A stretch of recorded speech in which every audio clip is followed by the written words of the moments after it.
So how do you make one of those massive, life-defining choices? You know the ones.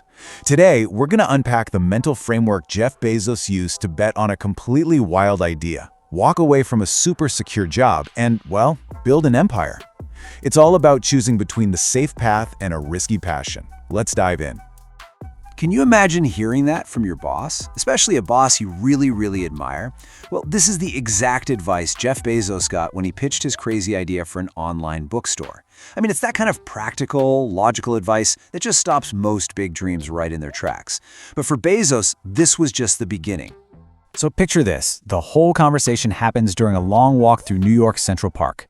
You've got, on one hand, this secure, high-paying job at a top-tier financial firm. And on the other, this totally unproven idea about selling books on this newfangled thing called the internet. This was it, the moment he had to choose between a comfortable career and a true calling. So how in the world did he make that choice? Well, he used this incredibly powerful mental tool he calls the regret minimization framework. The concept is actually really simple, but it's profound. You just project yourself forward to age 80 and you look back on your life.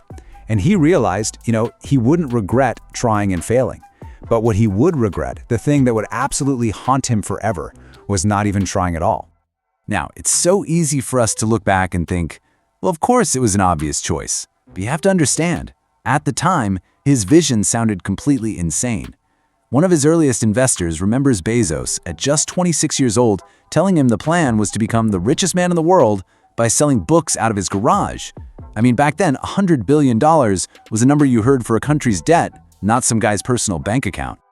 And this just perfectly illustrates the two ways people saw it. That investor, he admitted he was squarely in the first camp, laughing, scoffing, thinking it was a joke. But Bezos, he was already living in that second column. He was applauding the idea, believing in it, and most importantly, he was building it. While everyone else saw a kid in a garage, he saw the future. And this gets us to the real heart of his whole philosophy, this crucial difference between your choices and your gifts. It's an idea that, honestly, it can fundamentally change how you think about success and what you can actually be proud of in your life. So Bezos' argument goes like this. We all get gifts in life, right? Maybe you're naturally smart, or you're a talented artist, or you're tall. These things are given to you, and you can be thankful for them for sure, but you can't be proud of them. Pride, that comes from your choices. It comes from the hard work you put in, the kindness you choose to show someone, the tough decisions you make. That's the stuff you earn. So, when it all comes down to it, your life story isn't written by your talents. It's authored by your decisions. It's about choosing to practice when you'd rather not, choosing to be relentless when things get tough, choosing adventure when ease is right there. These are the choices that build a life you can actually stand back and be proud of. Okay, so if life is really about making these choices, what's the best way to act on them? How do you actually go about building something meaningful, whether that's a company or just your life? Well, Bezos often comes back to this one simple but really deep mantra.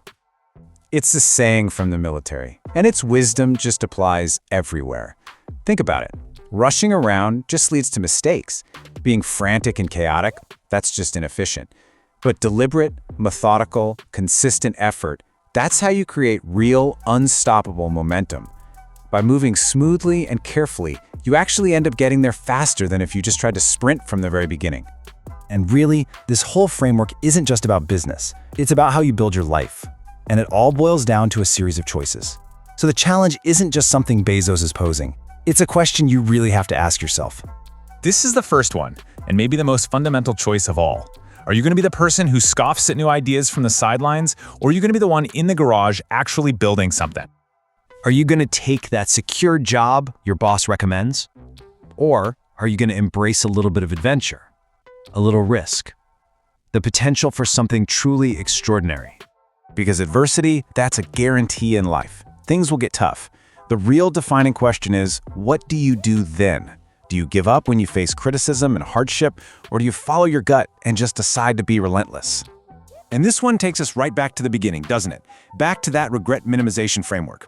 When you're 80, looking back, which life are you really going to be more proud of? The easy, comfortable one, or the one that was filled with purpose and service and a whole lot of adventure? Every single day is a blank page. The choices you make are the words you fill it with. The power to write your story, it is, and it has always been, completely up to you. So, in the end, it all comes down to this. We've all got gifts. That's our starting point, not our destination. The real question is, what are you going to choose to build with them? When you look back at your life, will you be proud of your gifts or will you be proud of your choices? That's the question that defines everything.